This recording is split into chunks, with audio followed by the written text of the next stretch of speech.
Our sins ever forgiven? I've never tried. You mean never tried?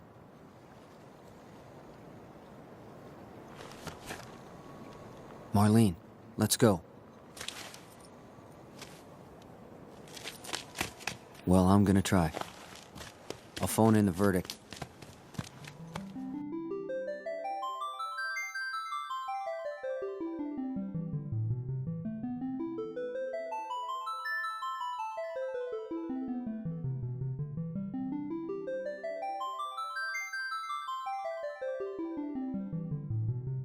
Final Fantasy, the gaming phenomenon that has taken the world by storm and held the fascination of many for 37 years. It started on the Famicom system when the company was on its last legs and they released it as their final game. An RPG simply known as Final Fantasy. Ever since then, the landscape of the genre changed with each game in the franchise, but one game left a special mark on the gaming industry that changed everything both console-wise and in the gaming space. Released on the PSX, or the PlayStation 1 as it's better known, a system that has had its unique journey from being rejected to being its own powerhouse. The brand known as Sony left Nintendo and started its new 3D journey on the system.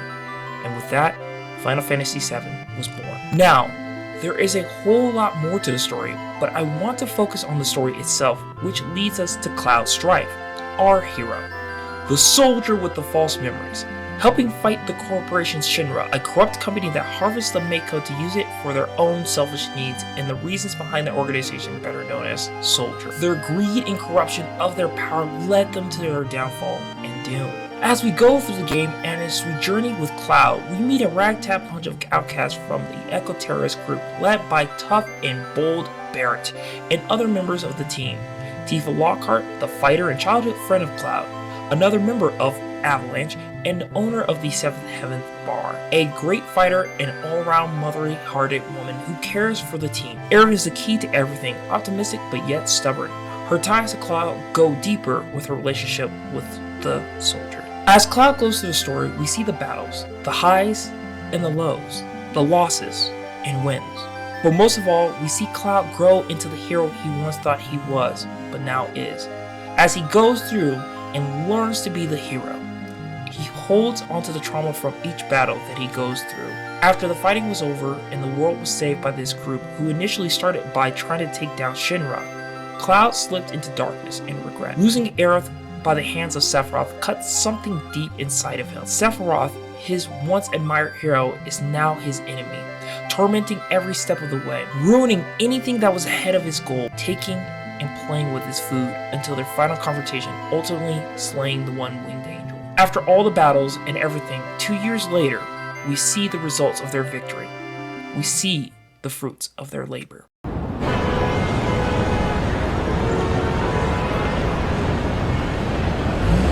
The city of Midgar is in ruins today. We see and deal with the aftermath of the events that happened prior with things looking bleak. A new virus is spreading around known as the Geostigma. After the livestream saves the planet from the meteor that was crashing upon it, it released some of the negative discharge that was in it. That was the infection of Genova, spreading across the planet, leaving the host weakened until unfortunately they pass on. The team have all gone their separate ways, trying to live normal lives to a point even while the world is falling apart around them, leaving a lot to wonder. Was it worth it? We see Cloud outside of the city limits getting ready to go on his next quest when he is ambushed by the remnants of Sephiroth, Kadaj, Loz, and Yasa, created from the life stream that Sephiroth brought into this world to have as his vessels. They attack Cloud, asking where their mother is, the one best known as Genova. After their encounter, bewildered by what just happened, Cloud meets up with Rufus Shinra to understand what is going on. After getting the information that is needed, Cloud heads back to the memorial for his friend Zack, who gave his life to protect Cloud, placing the sword back on the earth as a living reminder of what was lost, the one that let him be his living legacy. Returning to Midgard to Aerith's church, his home, he finds Tifa lying in the field of flowers after being defeated by Luz. Luz kidnaps Marlene and the children of Midgard to enact their plan, taking the materia as well. Cloud, checking on Tifa, falls unconscious next to Tifa after his infection stunned his body. Waking up the next day, he's confronted by Tifa. You have geostigma, don't you? You're gonna give up and die. Is that it? So it is. There's no cure. Yeah, but that's not stopping Denzel, is it? Don't run. Let's fight it together. We can help each other. I know we can. I guess that only works for real families. Tifa. I'm not fit to help anyone. Not my family. Not my friends. Nobody. Dilly dally shilly shally.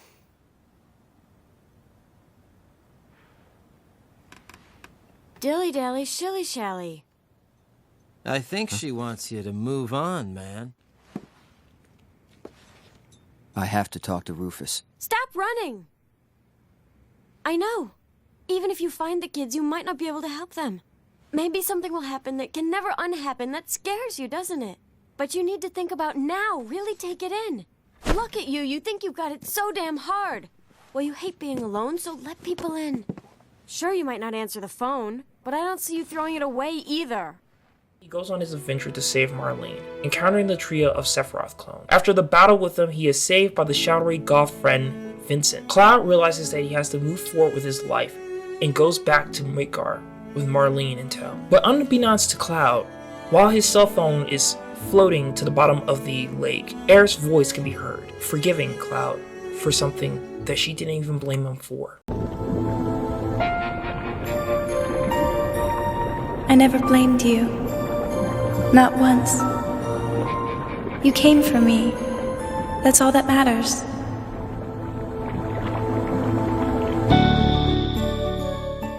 Back in Midgar, we start to reach our climax as the game fights against the Sephiroth clones, who summon Bahamut Sin, who destroy the statue where the trio thinks Jenova's head is. Raining terror on the people of the city, the team come together getting ready to fight the beast as Cloud arrives to join the battle with the help from his friends. He throws the final slash that takes down the monster. Ready?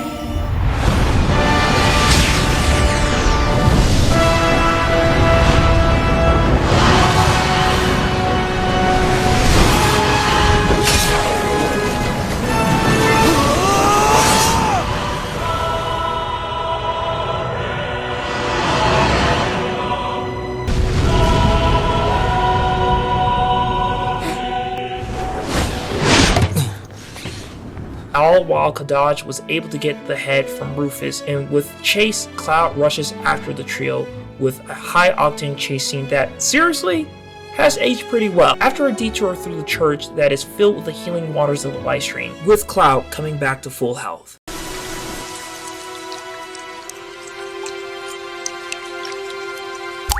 Let's go, Cloud. And they finish their chase outside the ruins of the Shenron headquarters. They fight through the city, with Cloud in full stride able to go toe-to-toe with Kadaj until he can gain the upper hand. After Kadaj admitting defeat, he consumes the head of Jenova and becomes the terror that struck fear in the hearts of men, Sephiroth.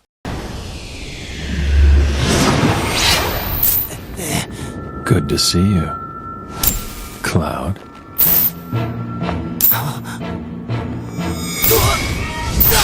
The battle raging through the city as they go back and forth. Cloud eventually loses the foothold and nearly loses the battle.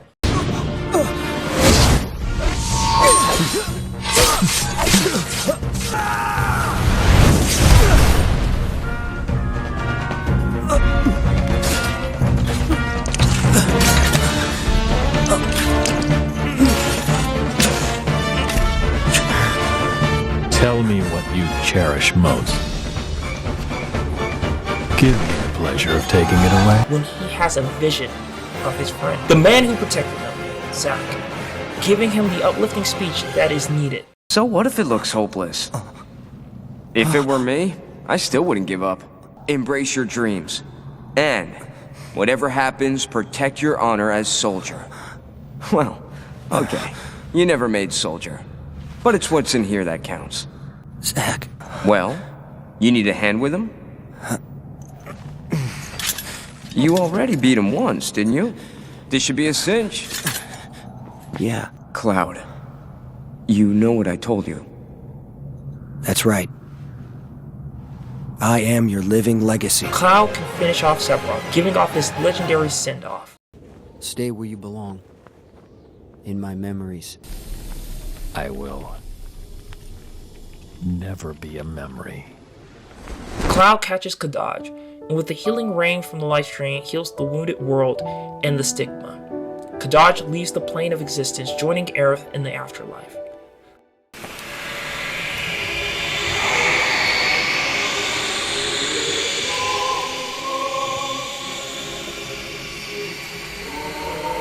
Cloud lets the water wash over him, letting go of his past, forgiving himself, and becoming whole once again. Only to be shot through the back by the remaining two remnants, Luz and Yazoo. Cloud with his loud pistol straight attacks the two, exploding. Cloud enters the afterlife, where after talking with Aerith, he's sent back to Midgar and helps heal the last remaining victims of the stigma, ending with Cloud's smile.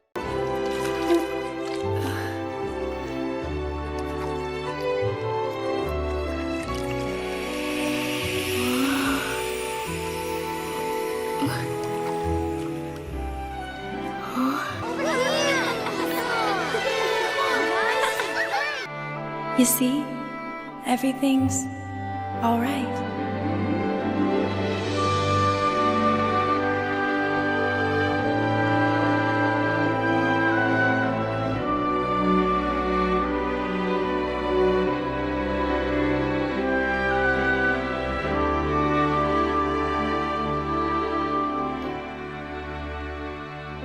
I know.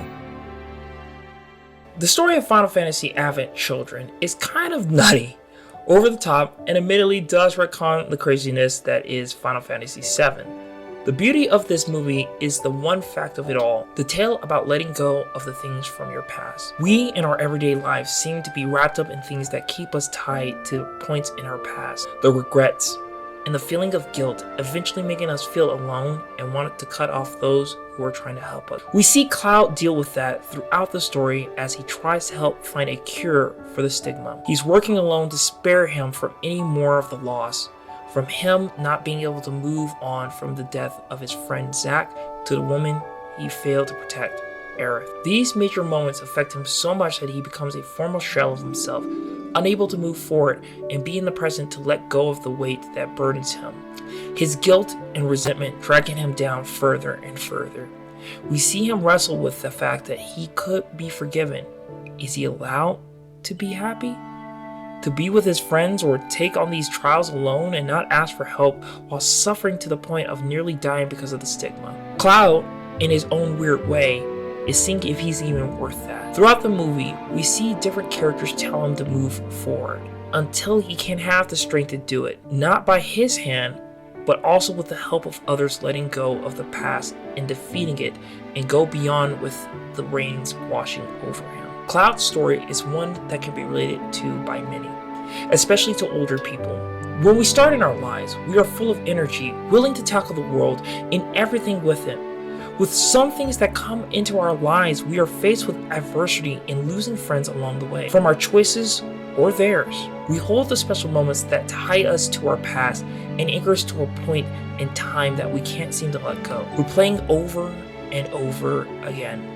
When we suffer from the pain, grief, hurt from whatever it may have come from, we become more closed off than we once were before, pulling away from those who care about us because we aren't sure how we can deal with the loss, that guilt, that grief that once struck us, thinking in our minds that once happened then can happen now because, well, it happens to us so many times before. This belief that we hold limits us from doing greater things in our lives, holding back our potential for greatness. Sometimes we're just afraid to reach out and just ask for help, but the overwhelming feeling of being a burden or your past to be used against you hides deep within us, making it even harder for us to open up to other people.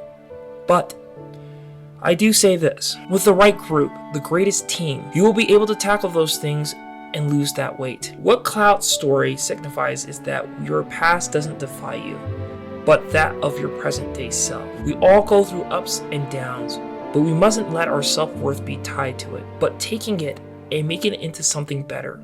something wholesome and beautiful all at the same time. One of the bravest things anyone can do is to ask for help, to talk to someone even if it's just a surface level conversation. In an era where we are now feeling more alone than anything ever due to the advancements of technology, we have to find those people that get us to be our better version of ourselves. But we have to ask ourselves the question, when is beating ourselves up enough? Does it make you feel bad? Does it hold you back from moving forward? If you answered yes to any of those at all, I think you know what must be done, and go forth and let go of it. Seeking professional help or just talking with a group of friends is the best thing you can do, and the baby steps to eventually opening up to the right people and eventually being able to connect your logical self to your emotional self. Cloud, through all his imperfections, realized this as he fought Sephiroth, and I hope you do as well. Our minds are our greatest enemies, and at times we